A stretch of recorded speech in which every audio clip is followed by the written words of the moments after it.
Hey everybody, welcome to another Cheltenham Focus with me, Daryl Carter for RacingTips.com. Oh, been loads of action to look through over the last week or so, over in Ireland and over here in England. Plenty of Cheltenham clues along the way, massive market movers this week.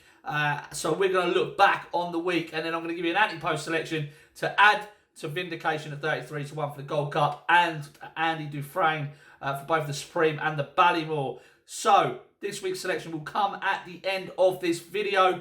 I've had a couple of questions about a couple of horses from a couple of lads as well, so we're going to get through them. But we'll kick off over on Thursday, over in Clonmel in Ireland, and Dufresne was back to almost his best. He looked a classy act. He looked like he retained most of his ability. I was really impressed. After a 569-day break, I think it was a great performance. He's a massive market mover this week, 33 to 1 into 12s for the Champion Chase and 25s into 8s for the Ryanair. Now, Connections are going to have a massive decision to make before the festival in where does Willie's runners go. Chacun pour soi obviously looks a very talent, has the form boosted by Defi de Soul today. It was impressive, but we'll get to that. Dufresne took on some seasoned performers in Monolith, who's rated 164. Jet, Tuit Permois, and Peregrine Run left him all in his wake, just tied inside the final furlong. He was really entitled to do that anyway on heavy ground after a 569-day break. But I was mega impressed. Let me know if you were, because I thought he was excellent. Could be one of those horses this year where we look and see that we could have had 12 to 1 about him for the Champion Chase, or 8 to 1 about him for the Ryanair, and he goes off at 2s. That might be the case. Let's just hope he stays injury-free and gets to the Cheltenham Festival. Moving on, nothing happened on Friday. Cheltenham was cancelled. Saturday, Time Hill was an impressive winner of the Ballymore Novice Trial. Really jumped well throughout. Quite professional, actually. The form is pretty strong for Time Hill, coming back to his bumper days. But it was a weak enough race, I felt he should have been winning that. He did win that well. He's now 14 to 1 for the Ballymore and at around 16 to 1 for the Albert Bartlett. Now, my take on Time Hill is that he's a proper stayer, I think. He just keeps finding for pressure. So I'd like to see him go Albert Bartlett. I think the 16 to 1's a fair price at this time of the year. But at the moment, anyone who wins are just going to the head of the market. So just be aware of that. Yeah, gutsy stayer I've got written down for Time Hill. So he's interesting going forward. Now, a little bit egg on my face, I think, with Faheen, who returned to action and I must say was really impressive on the whole. Jumped spectacularly well, bar a few mistakes, powered away.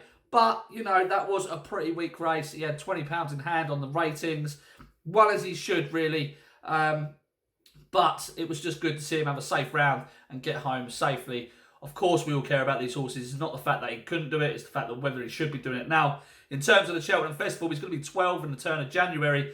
Is he going to have any festival targets? I'm not so sure.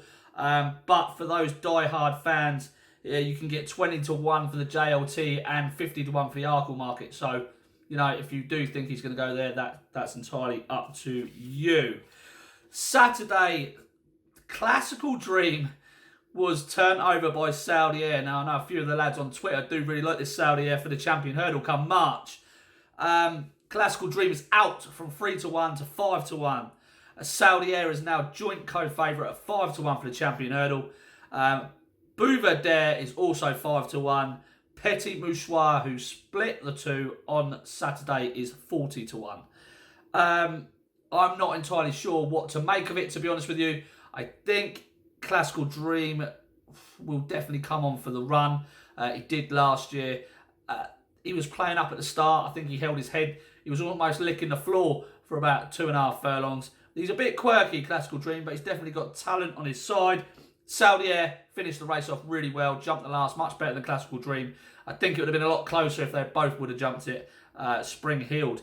But tricky one. Very, very tricky one. Not the sort of price someone would be playing at anyway at this time of year. But, yes, really, really strange race for me. It'd be interesting to see how they go next time out.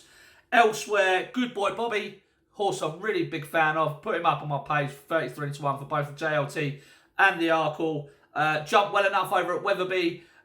Slightly to his right, which would be a concern for me, considering I put him up off the back of that Carlisle run, which is a right-handed track. So I'd like to see him go left-handed again before putting him up. But good performance all in all. Blue Sari was one I was not impressed with over in Ireland. Probably will come on for the run, quite rightly should as well. But jumped pretty poorly.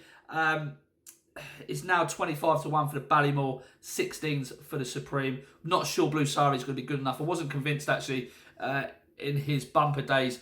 But we shall see what happens with that horse. Moving on to Sunday. Defi de Soil was absolutely outstanding. Now, I really fancied Politolog for this race, as many of you know.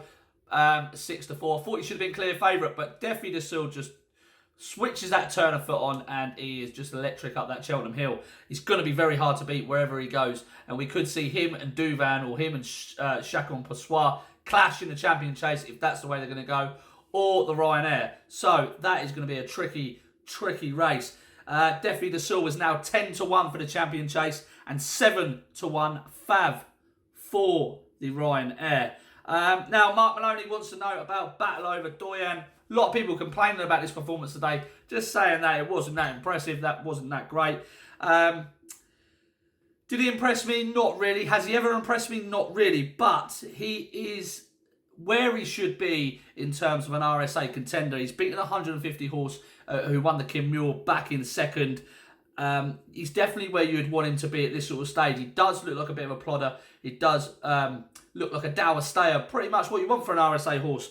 So, yes, I do like him. He is out, actually, to 14 to 1 for the RSA after that performance today. Will he beat Champ? I'm not entirely sure, and that's probably because I'm a fanboy of Champ. But Champ's turn of foot could just be the difference. I think he's a little bit one pace Battle Over Doyen for me at the finish, but he's a talent no less. And yes, he is where he should be at this time of the year. So 14 to 1 if you fancy that, Mark. The other question came from Baz Gray about Stormy Island. Not impressed, to be honest with you, Baz, about Stormy Island. Beating 130 horses. One, as the odds would suggest, really, at 1 to 3 on. Very hard to place this horse now. It's going to go to the mare's hurdle, I would have thought, but drifted at 16 to 1 after today's win. So, look, not a massive fan of the horse, to be honest with you, Baz, but if you like him, 16, did it like her 16 to 1 for that mare's hurdle at Cheltenham. Right, last but not least, let's put up this week's anti-post selection. It's a horse I've actually not spoken about. So this horse was 12th in the Ballymore. It's a horse called Notebook for Henry de Bromhead. Won really well at the weekend on Saturday. Really nice performance, winning by 5 lengths. Beat 151 rated Moon Over Germany, who won at Aintree over this sort of trip. But Moon Over Germany just couldn't keep tabs on this horse. He was up. Notebook was up with the pace, and Moon Over Germany just looked outpaced throughout the whole of the race. And Notebook just powered clear. Now, Henry de Bromhead has had a runner in the Arkle for the last 5 years. Only one Jigginstown runner, and that was Petit Mouchoir. That was in 2018. But I am going to put this horse Notebook up for an early bet for the Arkle. He's 25 to 1. And if you go through this race, you can knock quite a few of these horses off the list because they'll be going elsewhere. But he idled in front. I think he has more up his sleeve than he's shown even so far. The form of his debut run, beating Eclair de Beauvoir, was boosted emphatically by that horse winning by 14 or 15 lengths next time out. Upheld the form at the weekend. I think this is a proper horse, lads. Notebook would be the next anti-post selection at 25 to 1. Massive prices at this time of year. Remember, we're not going to get in too deep until around Christmas time. Then we can start hammering some single figure prices. But Notebook looks 1 to 5 for Henry de Bromhead. Really like this horse. Big fan. The more I watch it, the more I'm impressed by it. So, going to take the 25 to 1. I suggest you do too. We'll put it in the video like we do with all the others. I'll make sure there is a list available on the website if that is possible, so we can all keep up to date on what we've got and where we're going. So, thank you very much for listening. A bit of a longer episode this week because of all the great action. Disappointing betting weekend for me, I must say. I'm not just going to scoot over that. We'll be back next weekend with Bet Carter. So, Thanks for watching, and let me know if I've missed any horses, any performances that impressed you the most. Just let me know and comment below. Thanks very much.